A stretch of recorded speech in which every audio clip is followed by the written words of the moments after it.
하나님의 말씀 요한복음입니다. 요한복음 12장 20절부터 28절의 말씀입니다.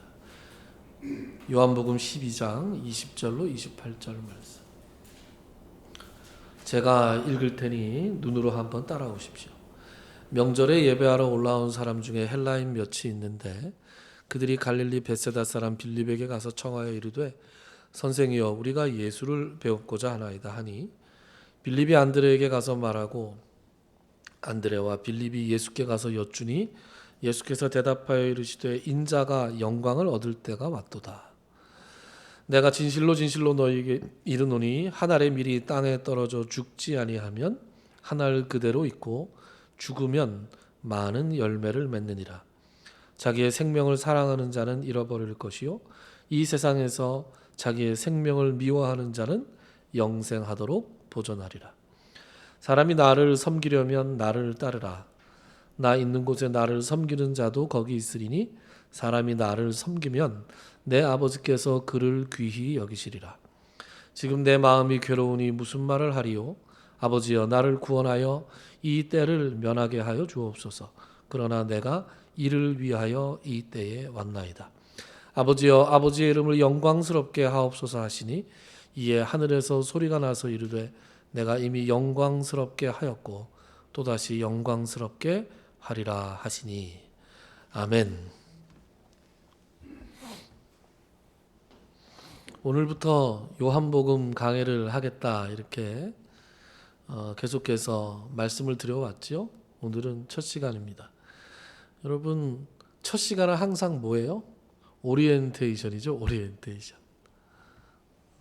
오리엔테이션이니까 빠져도 돼 이렇게 생각하는 분들이 있는데 원래 공부 잘하는 사람들은 오리엔테이션을 잘 듣는 거예요. 그 책을 탁 사면 첫 장부터 내용부터 읽는 게 아니라 목차를 잘 봐야 되잖아요. 그래서 이 책이 어떤 의도를 가지고 쓰여졌는가, 순서가 어떻게 되는가 하는 것들을 우리가 아는 게 중요하고 또 그 다음에 서론을 잘 봐야 돼요. 그렇죠? 목차와 서론을 잘 보는 것이 공부 잘하는 지름길입니다. 여러분 요한복음 강해를 한다 말씀드렸는데 이미 그런 분도 계시겠지만 오늘 이 말씀을 오늘 이 설교를 듣고 나서는 일주일 동안 요한복음을 처음부터 끝까지 한번 읽어주셨으면 좋겠습니다. 숙제입니다. 숙제. 요한복음 1장부터 21장까지니까요. 마음만 먹으면 앉아서 1시간이면 읽을 수 있고요. 또 조금씩 나눠서 읽더라도 일주일이면 충분히 될 거예요. 이상하게 성경은 하루에 한 장만 읽어야 된다는 생각을 가지고 계신 분들이 많은데 그런 생각은 좀 버려주셨으면 감사하겠습니다. 요한복음을 누가 썼습니까? 요한복음은 사도 요한이 썼다라고 전통적으로 알려져 있죠. 저자 문제에 대해서 학자들의 얘기를 길게 하고 싶은 생각은 없고요. 요한복음 21장에 보면 이런 말씀이 나옵니다. 요한복음 21장 20절부터 24절까지의 말씀을 보면 이렇게 나오죠. 베드로가 돌이켜 예수께서 사랑하시는 그 제자가 따르는 것을 보니 우리가 나중에 살펴보겠지만 예수께서 사랑하시는 그 제자는 누구를 가리킵니까? 요한을 가리킵니다. 그는 만찬석에서 예수의 품에 의지하여 주님을 파는 자가 누구오니까 묻던 자더라. 이에 베드로가 그를 보고 예수께 여짜오되 주님 이 사람은 어떻게 되겠사옵나이까? 이렇게 물어봤어요. 그래서 베드로가 마지막으로 예수님께 한번 혼나고 한 소리 또 듣고 맨 마지막에 보면 이 일들을 증언하고 이 일들을 기록한 제자가 이 사람이라. 이 사람이 누구예요? 20절에 나오는 예수께서 사랑하시는 그 제자다. 이런 거죠. 네, 그래서 사도 요한이 이 책을 썼습니다. 사도 바울이 신약 성경에 많은 것을 썼죠. 그죠? 네. 로마서부터 모든 서신서를 다 바울이 썼습니다. 거의 모든 서신서를. 그런데 사도 요한이 쓴 책도 굉장히 많아요. 그죠? 요한복음, 요한 1서, 요한 2서, 요한 3서, 요한계시록. 학자들의 의견은 분분하나 저는 어쨌든 전통적인 믿음대로 사도 요한이 썼다. 그럴 때 사도 바울 다음으로 많은 분량의 성경을 쓴 분이 바로 사도 요한입니다. 사도 요한과 바울과 또 다른 복음서들은 사뭇 분위기가 다릅니다. 사도 요한에 대해서 우리가 좀 알아볼 필요가 있죠. 사도 요한은 누구였습니까? 사도 요한은 원래 세례 요한의 제자였다. 그렇게 알고 있습니다.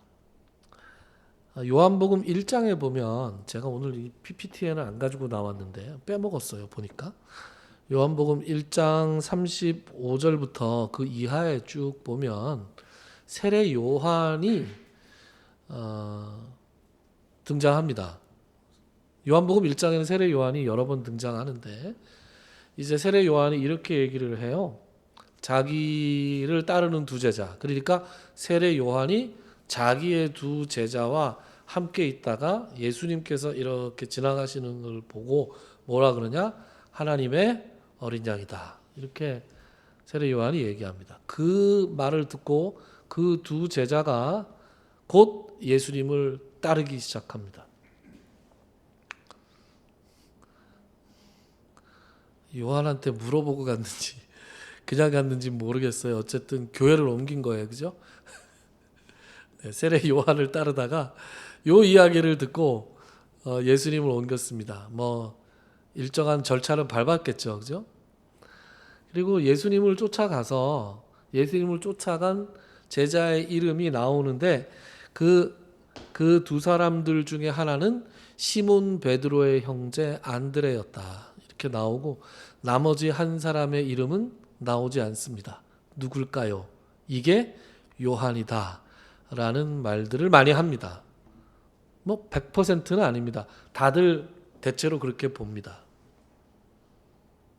그러니까 요한은 최초의 예수님의 제자가 됐던 사람이에요. 12제자 중에서. 12제자 중에서 가장 먼저 예수님을 따랐던.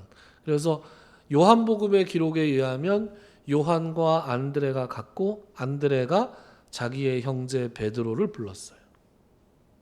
그렇죠? 그런데 베드로가 수제자가 된 거죠. 그리고 요한의 아버지는 요한은 이제 베드로와 같이 갈릴리 어부 집안의 아들로 태어났습니다. 아버지는 세베대라는 어부였고요. 어머니는 살로메였습니다. 이 어머니가 신약 성경에 유일하게 등장하는 치맛바람을 일으켰던 그 엄마죠. 우리 아들들을 우편에 좌편에 앉혀 주십시오. 살로메입니다. 살로메는 예수님을 따르는 여자였고 마지막 순간까지 예수님과 함께 했습니다. 요한의 형제는 야고보였어요. 야고보는 가장 먼저 순교한 분이 야고보였죠. 스데반이 순교하고 그 다음에 야고보가 순교했습니다. 예, 제가 잠깐 착각했습니다. 어쨌든 예수님의 12제자들 중에서 가장 먼저 순교한 분은 이 야고보 사도였습니다. 요한의 형제였습니다.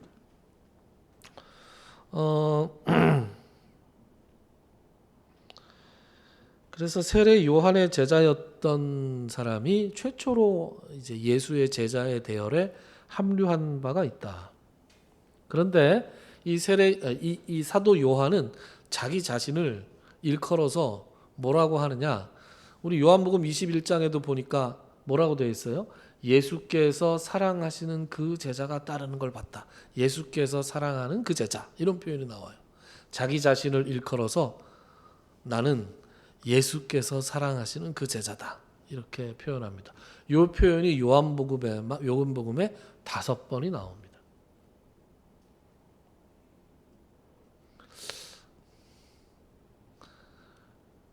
예수님께서 어떤 다른 제자들은 사랑하시지 않고 요한만 사랑했을까요? 그럴 리가 있겠습니까? 예수님께서 다른 제자들 중에서 특별히 요한을 더 사랑하셨겠습니까?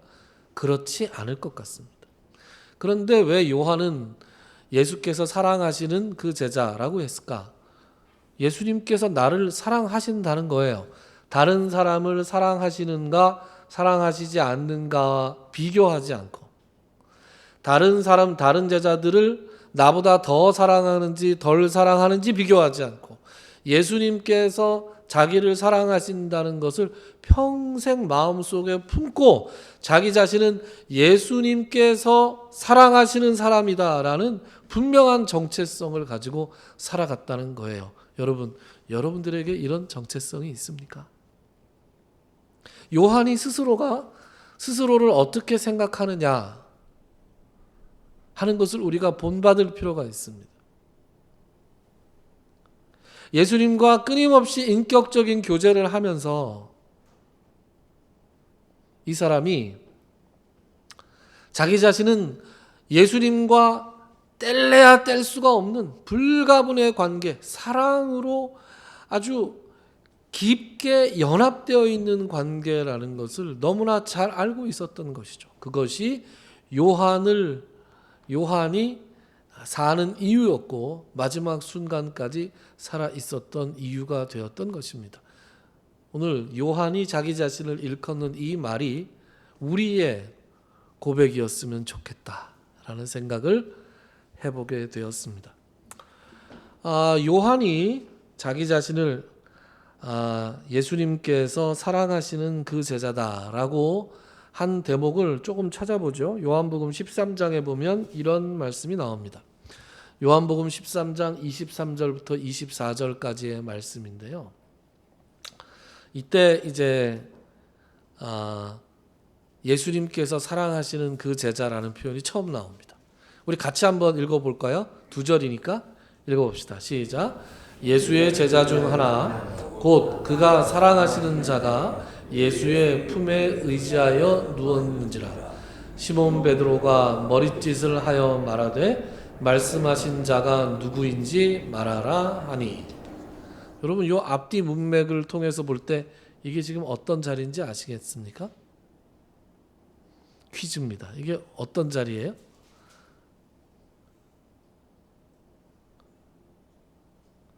어떤 자리일까요? 요 자리입니다. 요거 뭐죠? 레오나르도 다빈치가 그린 최후의 만찬이라는 그림입니다. 유명하죠? 네. 그런데 이 그림은 말이에요, 이 유대인들의 풍습에 대해서 요즘 말로 1도 모르고 그린 그림이에요. 실제로 이렇게 되지 않았습니다. 여러분들 유대인들의 관습에 따른 최후의 만찬 석상을 제대로 된 그림을 인터넷에서 막 찾다 보니까 하나 발견한 게 있어요. 제가 보여드리죠. 요렇게 있었을 것이다. 수영장인가요? 네.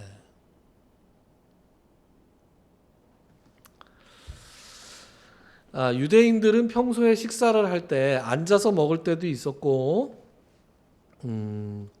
또 의자에 앉아서 먹을 때도 있었고, 또 급하면 서서 먹기도 했습니다.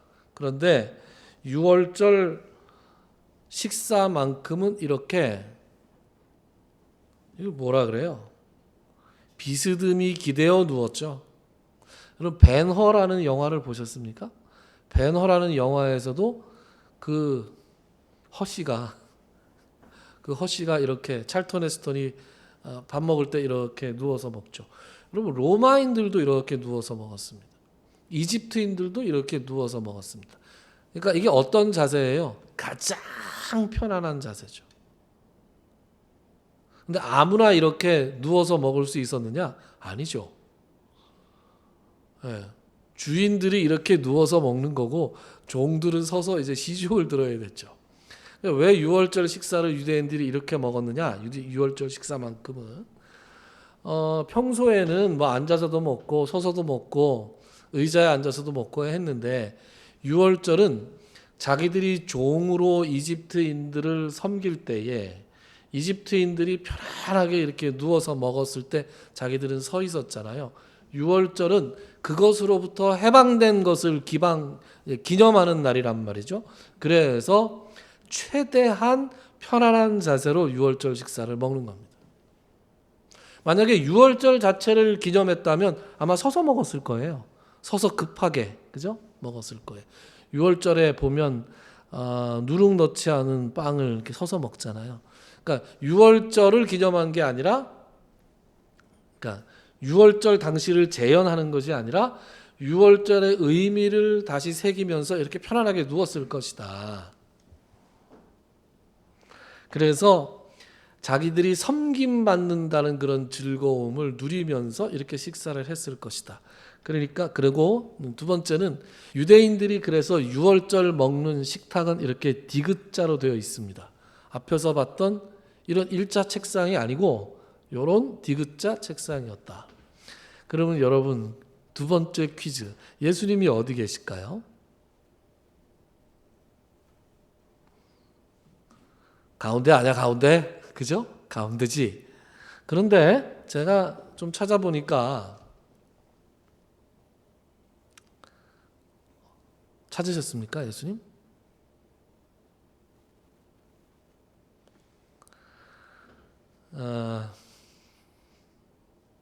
이 디귿자로 된 책상에는 여러분들이 보시는 방향에서 오른쪽, 왼쪽 이렇게 보는 대로 왼쪽이라 그러면 돼요.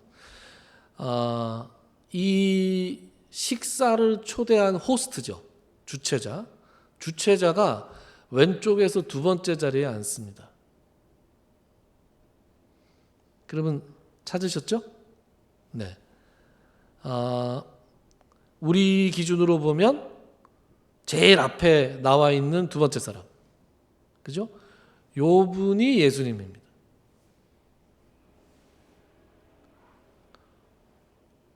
요한은 어디 있을까요? 요한은 거기 있겠죠. 왜 그렇죠? 그렇죠. 이게 예수의 품에 의지하여 누웠다라는 말은 예수님의 품에 이렇게 퍼 안겨 있었다 이런 뜻이 아니고요. 누가 아기가 아니에요. 여기 성인이란 말이에요. 퍼 안겨 있다는 것은 이상한 거고요. 이렇게 기대 있다 보니, 그죠? 밥은 오른손으로 먹잖아요. 이렇게 기대 있다 보니 예수님의 품 쪽으로 이렇게 들어가 있었겠죠. 요한은 여기 왜 앉았을까요? 여기에 앉는 사람. 그러니까 주인이 어디에 앉느냐? 주인이 왼쪽에서 두 번째 앉고 그 예수님의 오른쪽에 앉는 사람은 그 주인의 식사를 주로 도와주기 위해서 그쪽에 앉습니다. 그래서 요한이 여기 앉은 거예요.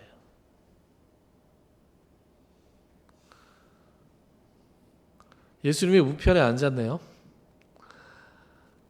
그러면 그 왼쪽에 있는 사람은 누굴까요? 예수님의 오른쪽에 있는 사람이 요한이에요. 왼쪽에 있는 사람은 누굴까요? 알게 뭐야. 그죠? 자, 마태복음 25장에 보면 이런 말씀이 나옵니다. 우리 같이 한번 읽어볼까요? 마태복음 25장 시작. 그들이 먹을 때에 이르시되 내가 진실로 너희에게 이르노니 너희 중에 한 사람이 나를 팔리라 하시니 그들이 몹시 근심하여 각각 여짜오되 주여 나는 아니지요. 대답하여 이르시되 나와 함께 그릇에 손을 넣는 그가 나를 팔리라. 그러면 누굽니까? 여기에 예수님하고 같이 그릇에 손 넣을 수 있는 사람이 누구예요? 왼쪽에 있는 사람이겠죠. 그죠? 왼쪽에 있는 사람이 가룟 유다죠. 그런데 히브리인들, 유대인들의 이 식사 풍습에서 왼쪽에서 두 번째 앉는 사람이 식사를 초대하는 사람이고, 오른쪽에 앉는 사람은 도와주는 사람이고, 왼쪽에 앉는 사람은 누구냐? 주빈이에요. 주빈. 그러니까 지금 가룟 유다가 어느 자리에 앉아 있는 거예요? 주빈 자리에 앉아 있습니다. 뭔가 가슴이 서늘해지는 그런 느낌이 들죠. 주빈으로 앉을 만큼 예수님과 가까웠던 사람이 예수님을 파는 자리에 갔던 거예요. 자, 베드로 어디 있을까요? 마지막 문제입니다. 베드로 어디 있을까요? 오늘 읽은 요한복음 13장 본문에 힌트가 있습니다.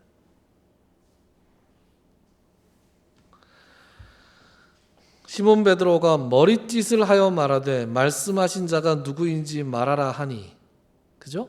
요한복음 13장 23절 24절에 보면 예수님께서 이렇게 말씀하시는 거예요. 당시의 상황을 재현해 보면, 내가 진실로 너희들에게 말하노니 너희들 중에 나를 팔 자가 있다. 그랬더니 다들 수근수근 하는 거죠. 전 아니지요. 저는 아닙니다. 막 했는데 가룟 유다도 저는 아니지요 그랬어요. 그런데 베드로는 지금 요한에게 머리짓을 했다 그랬죠. 이렇게 물어봐. 야, 물어봐. 이렇게 했다는 거예요. 그죠? 그럼 제일 강력한 후보가 누구예요? 사도 요한 맞은편에 앉아 있는 사람이에요. 그런데 이 맞은편에 앉아 있는 이 오른쪽 끝은 어떤 자리냐? 말석입니다. 앉다 보니 지금 베드로는 어디 앉고 싶었겠어요? 예수님 오른쪽 아니면 왼쪽에 앉고 싶었을 텐데 지금 어쩌다 보니 제일 말석에 앉은 거예요. 지금 이 식사 자리에서 제일 말석에 앉아 있고, 이 말석에 앉은 사람이 담당이 뭐냐? 들어 입장하는 사람들의 발을 씻어주는 게 이 사람이 하는 의무였어요. 베드로가 지금 내가 지금 여기 앉을 군벌이 아닌데 여기 앉은 거 굉장히 불만이었을 거예요. 지금 거기다가 이 중에 배신자가 있을 거다, 이렇게 얘기하니까 배신자? 야, 잡어. 이렇게 된 거예요. 지금 가뜩이나 지금 기분이 안 좋아 있는데 배신자? 아마 칼을 뽑았을지도 몰라요. 베드로 늘 칼 차고 다녔잖아요. 그죠? 베드로가 기분이 안 좋아진 걸 알고, 여기서부터 뇌피셜이에요. 여러분 뇌피셜이라는 말씀하십니까? 제 상상력입니다. 물론 베드로가 오른쪽 끝에 앉아 있을 거라는 것도 제 상상력입니다.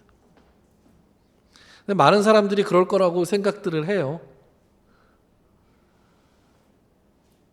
그러니까 베드로가 불만이 있으니까 예수님께서 아이씨, 발 씻어줘야 되는데 내가 지금 발 씻어줘야 되는 거야? 이러고 있을 때 예수님께서 쓱 일어나셔서 제자들의 발을 씻기 시작하시는 거예요. 그러니까 베드로가 어땠겠습니까? 이거 제가 씻어야 되는데 주님께서 씻으십니까? 괜찮다, 내가 씻겠다.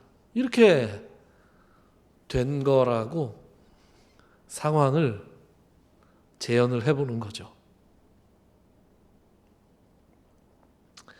예수님께서 사랑하시는 그 제자가 예수님 품에 이렇게 기대었다라는 말에 여러분들께서 너무 이렇게 오해를 안 하셨으면 좋겠어요. 예수님께 요한이 어린애라서 예수님이 안고 있었다, 이런 장면이 아닙니다.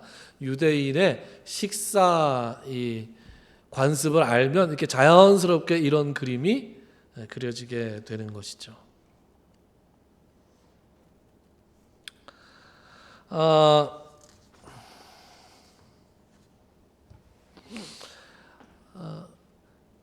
예수님께서 사랑하는 그 제자라는 표현이 이렇게 이제 최후의 만찬 자리에 처음 등장하고요. 두 번째는 예수님께서 십자가에 달리실 때 요한이 바로 그 밑에 있었죠. 바로 그 밑에 있었을 때 그 밑에 누가 있었느냐? 예수님의 어머니도 있었고 그 요한이 있었습니다. 그때 예수님께서 요한에게 당신의 어머니를 부탁하시죠.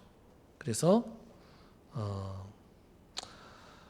예수께서 자기의 어머니와 사랑하시는 제자가 곁에 서 있는 것을 보시고, 사랑하시는 제자가 곁에 서 있는 것을 보시고 자기 어머니에게 말씀하시되 여자여 보소서 아들입니다. 새 아들이다 이거예요. 막달라 마리아가 안식 후 첫날 예수님의 무덤으로 달려갔을 때 무덤이 비어 있는 것을 봤죠. 그래서 깜짝 놀라가지고 쫓아가서 누구한테 갔느냐? 시몬 베드로와 예수께서 사랑하시던 그 다른 제자에게 달려갔습니다. 그러니까 부활의 첫 소식을 마리아로부터 전달받아서 달려갔던 제자가 바로 또 요한이었습니다. 그리고 예수님께서 부활하셔서 처음 디베라 바닷가에 다시 오셨을 때 제자들이 거기서 밤새도록 고기를 못 잡잖아요. 그때 어떤 분이 와서 깊은 곳으로 가서 그물을 던지라 라고 얘기하는 걸 제자들이 싹 돌아봤는데 그때 주님이시다 라고 처음 탁 알아본 게 누구냐? 예수의 사랑하시는 제자가 그렇게 말을 합니다. 그때 베드로가 그 말을 듣고 바다로 뛰어내려서 예수님한테 가는 거예요. 그리고 제일 마지막에 예수님께서 베드로한테 네가 나를 사랑하느냐? 네가 나를 사랑하느냐? 3번 물어보시고 내 양을 먹이라 했을 때 그때 그 뒤를 말없이 따라오고 있었던 사람이 누구냐? 바로 예수께서 사랑하시는 그 제자다. 그래서 이 제자는 어떻게 되겠습니까? 라고 물어보다가 한 소리 듣게 된 거죠. 사도 요한은 이렇게 구석구석 찾아보면은 굉장히 중요한 인물이었습니다.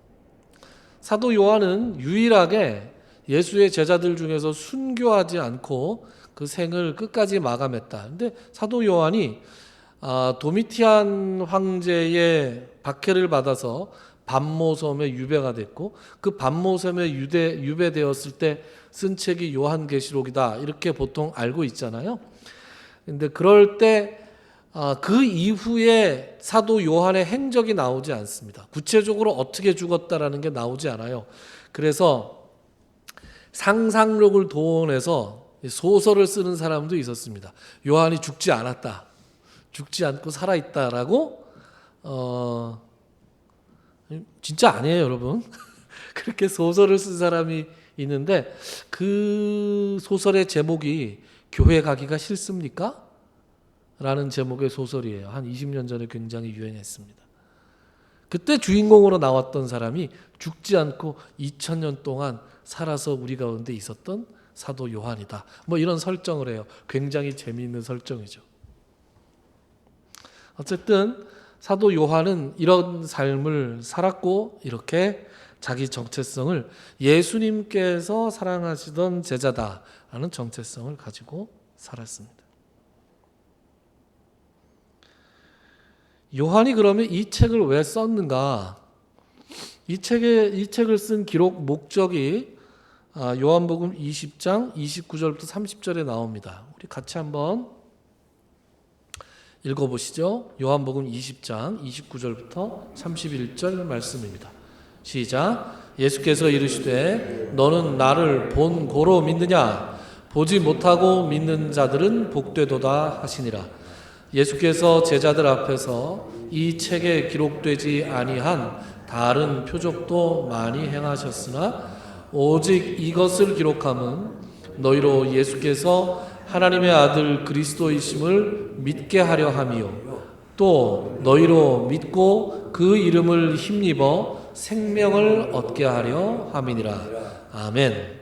29절에 너는 나를 본고로 믿느냐? 그럴 때 너는 누구죠? 도마입니다. 도마.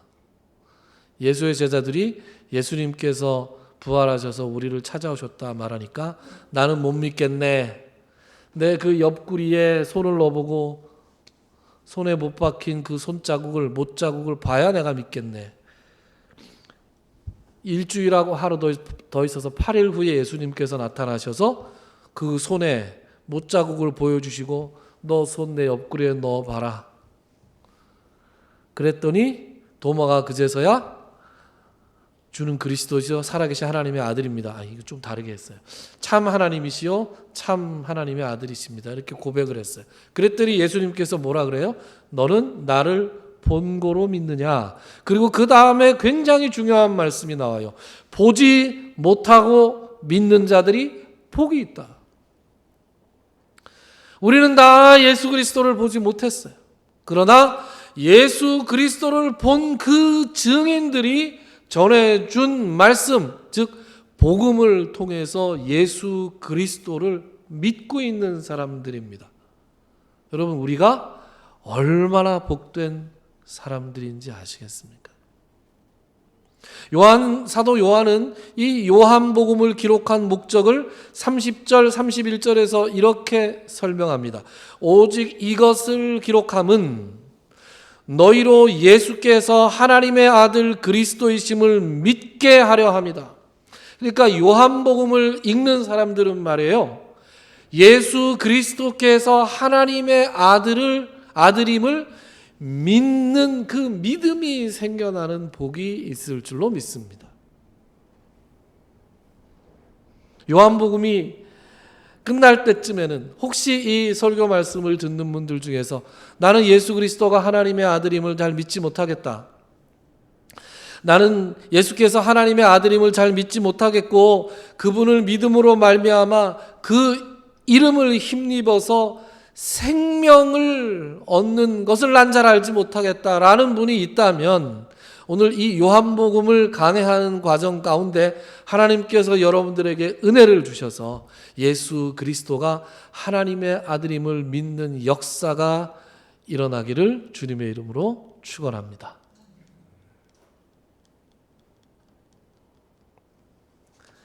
성경을 기록된 성경들 중에서 이렇게 기록 목적을 분명하게 가르쳐주는 성경이 요한복음 외에는 없다 라는 말씀을 드리고 싶네요. 자, 이 책은 어떻게 이루어져 있냐, 이 책의 구조를 좀 가르쳐 드릴게요. 요한복음은 1장부터 21장까지 있습니다. 몇 장까지 있다고요? 21장. 외우세요. 요한복음은 1장부터 21장까지 있습니다. 굉장히 구조가 심플합니다.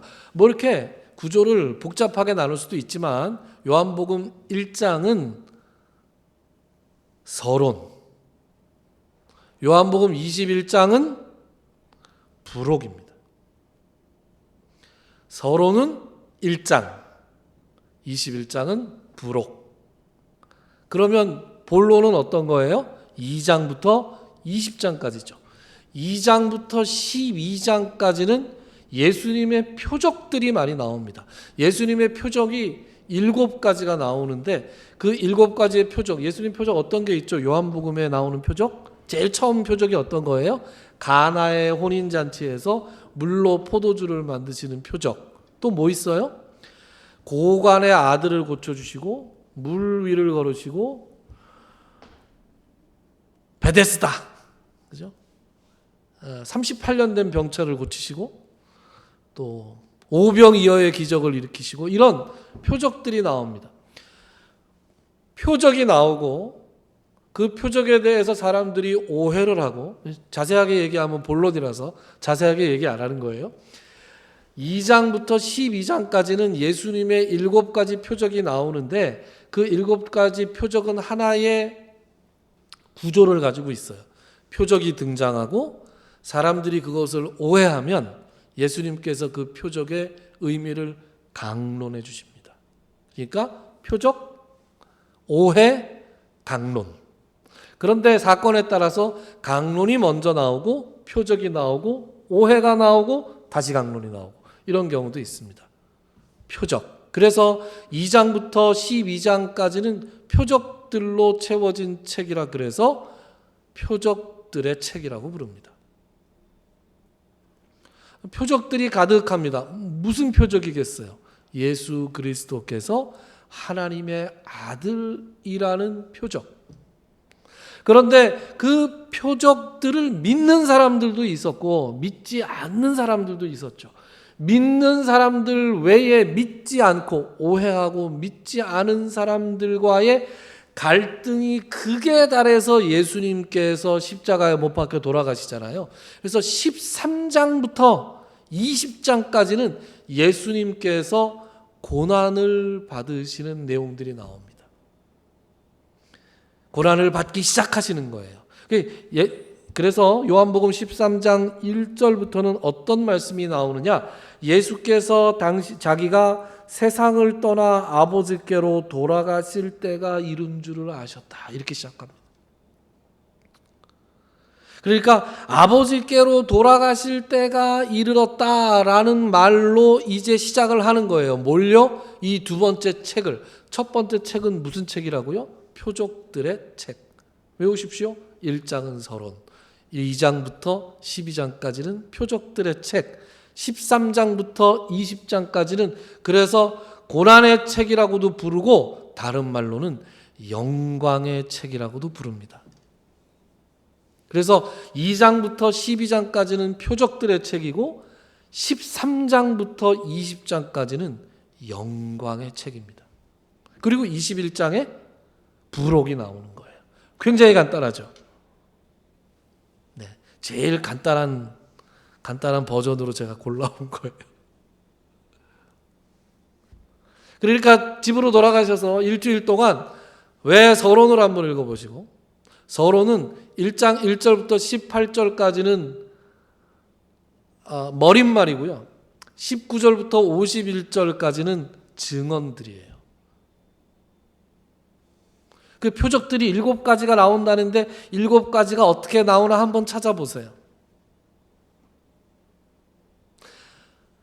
영광의 책에 대해서 한 말씀만 드리고 오늘 말씀 서론을 좀 마칠까 합니다. 서론이 오늘만 할지 계속 할지는 모르겠지만 오늘 마음의 작정은 오늘로 끝내려고, 좀 길더라도 서론을 끝내려고, 오리엔테이션을 끝내려고 이렇게 말씀을 드립니다.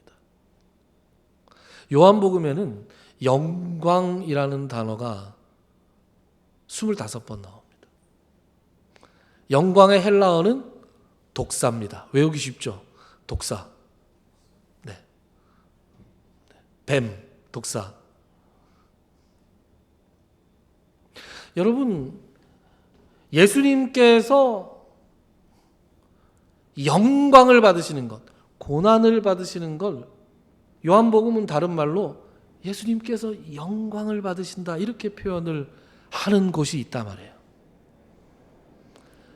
요한복음에 나오는 모든 영광이 다 예수님께서 고난을 받으시는 걸 영광이라고 말씀하지는 않습니다. 그러나 굉장히 주요한 부분에서 13장부터 20장까지 그 고난 영광의 내용들이 나오고 그 앞에 어떤 말씀이 나오느냐? 오늘 본문의 말씀이 나오는 거예요. 오늘 본문의 말씀이 이제 드디어 등장합니다. 다시 볼게요. 20절부터 27절까지 여러분들 저하고 여러분들 번갈아 가면서 한번 읽어볼까요? 제가 20절, 여러분들이 21절 같이 읽어봅시다. 명절에 예배하러 올라온 사람 중에 헬라인 몇이 있는데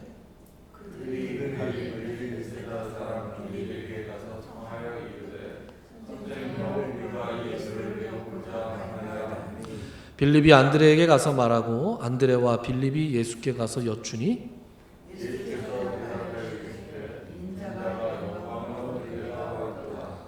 자, 여기까지 한번 끊어봐요. 인자가 영광을 얻을 때가 맞다. 근데 맥락이 조금 이상하죠. 예배하러 올라온 사람들 중에서 헬라인들이 있었는데 헬라인들이 빌립을 통해서 예수님께 말씀을 넣는 거예요. 예수님을 직접 좀 보기를 원한다. 그래서 빌립이 안드레한테 말하고 안드레와 빌립이 예수님께 가서 헬라인 몇 명이 예수님을, 헬라인은 그리스 사람들이죠. 그리스 사람들 몇 명이 주님을 뵙고자 합니다. 그랬더니 예수님께서 뭐라 그래요? 뜬금없이 인자가 영광을 얻을 때가 왔도다.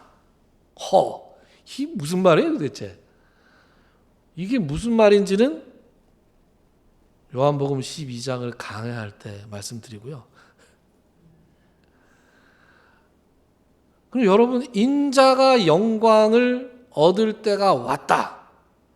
이때 영광은 뭔 것 같습니까? 계속 읽어봅시다. 24절은 저고 25절은 여러분들이에요. 내가 진실로 진실로 너희에게 이르노니 한 알의 밀이 땅에 떨어져 죽지 아니하면 한 알 그대로 있고 죽으면 많은 열매를 맺느니라. 자기의 생명을 사랑하는 자는 잃어버릴 것이요 이 세상에서 자기의 생명을 미워하는 자는 영생하도록 살리라. 사람이 나를 섬기려면 나를 따르라. 나 있는 곳에 나를 섬기는 자도 거기에 있으리니 사람이 나를 섬기면 내 아버지께서 그를 귀히 여기시리라. 지금 내 마음이 괴로우니 무슨 말을 하리요 아버지여 나를 구원하여 이 때를 면하게 하여 주옵소서. 그러나 내가 이를 위하여 이 때에 왔나이다. 아멘. 거기까지 끊어봐요. 그럼 23절에 인자가 영광을 얻을 때가 왔다. 그런 다음에 한 알의 밀이 떨어져 땅에 떨어져 죽지 아니하며 한 알 그대로 있고. 지금 무슨 얘기하고 있는 거예요? 그죠? 예수님이 고난당하시고 죽으실 것을, 그리고 26절의 섬찟한 말씀, 나를 따르라. 나를 따르라. 그리고 27절에 분명해지죠. 지금 내 마음이 괴롭다. 영광을 얻을 때가 왔는데 지금 내 마음이 괴로워요. 그러니까 이 영광은 우리가 알고 있는 그런 영광이 아니에요. 여러분, 우리가 어떻게 하면 이 세상에서 영광스러운 삶을 살 수 있습니까? 라고 질문을 던지면, 내가 예수를 열심히 믿어서 내가 사업하는 사람이면 사업을 크게 번창해서 그럴 때 하나님께서 영광을 받으실 거야 라고 우리가 막 생각하잖아요. 내가 학생이면 공부를 열심히 해서 반에서 1등을 하고 반장을 하고 그러면 하나님께서 영광을 받을 것이다. 수능시험 얼마 전에 봤는데 그렇게 해서 내가 좋은 학교를 가면 나를 통해서 하나님이 영광을 받으실 것이다. 내가 이 세상에서 무언가 돋보이는 자리로 올라가서 어떤 사람들이 우와 할 정도, 감탄할 정도의 업적을 이루는 것이 곧 하나님께도 영광이 될 것이다 라고 우리가 생각하는 경향이 있잖아요. 그렇지 않습니까? 그런데 성경은 반드시 그게 아닐 수 있다라는 것을 우리에게 지적하고 있습니다. 여러분, 내가 성공하는 것이 꼭 영광이 아니에요. 내가 성공하는 것이 하나님께 영광일 때도 있습니다.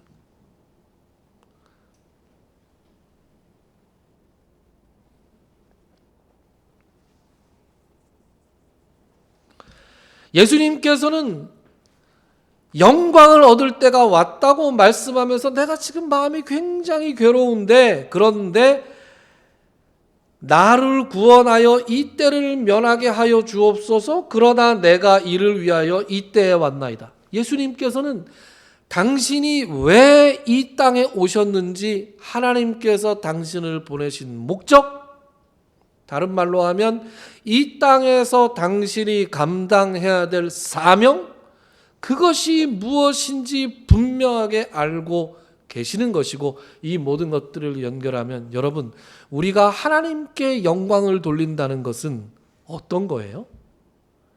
이 땅에 하나님께서 나를 보내신 목적, 달리 이야기하면 이 세상에서 내가 받은 소명을 온전히 이루어 드리는 것이 하나님께 영광 돌리는 삶이라는 거예요. 그것이 예수 그리스도의 경우에는 십자가에 못 박혀 돌아가시는 거였습니다. 사랑하는 교우 여러분, 여러분들 어떤 생각을 가지고 이 세상을 살아가시는지 잘 모르겠습니다. 예수님께서 이 땅에 오실 때 하나님께서 분명히 어떤 소명을 주어서 이 땅에 보내셨어요. 세례 요한도, 우리가 앞으로 살펴보겠지만 세례 요한도 이 땅에 온 자신의 목적을 분명히 알고 있었습니다. 그렇다면 우리도 이 땅에 온 나의 목적, 하나님께서 나를 이 땅에 태어나게 하신 목적에 대해서 깊이 고민하고 알고 살아가는 사람들이 되어야 하지 않겠습니까? 한 생명이 천하보다도 더 귀한데, 천하보다도 더 귀한 한 생명을 이 땅에 내려보시면서 아무런 목적 없이 하나님께서 이 땅에 내려보내실 리가 없습니다. 그것이 무엇입니까? 그것이 무엇인지 자문하고 그 사명을 온전히 감당할 때 우리가 하나님께 온전히 영광 돌리는 삶을 살 수 있게 되는 것이다. 요한복음을 읽으면서 혹시 예수께서 아직 하나님의 아들 그리스도라는 것을 믿지 않으시는 분들이 있다면 그 믿음을 하나님께서 선물로 주시는 역사가 일어나기를 바랍니다. 혹시 교회를 왔다 갔다 하면서도 내가 왜 이 땅에 왔는지, 나의 소명이 무엇인지, 내가 어떻게 살아야 하나님께 영광을 돌리는지 분명한 것을 붙잡고 있지 못하던 분들이 있다면 요한복음을 읽는 가운데 하나님께서 깊은 깨달음을 주시기를 간절히 소망합니다. 기도합시다.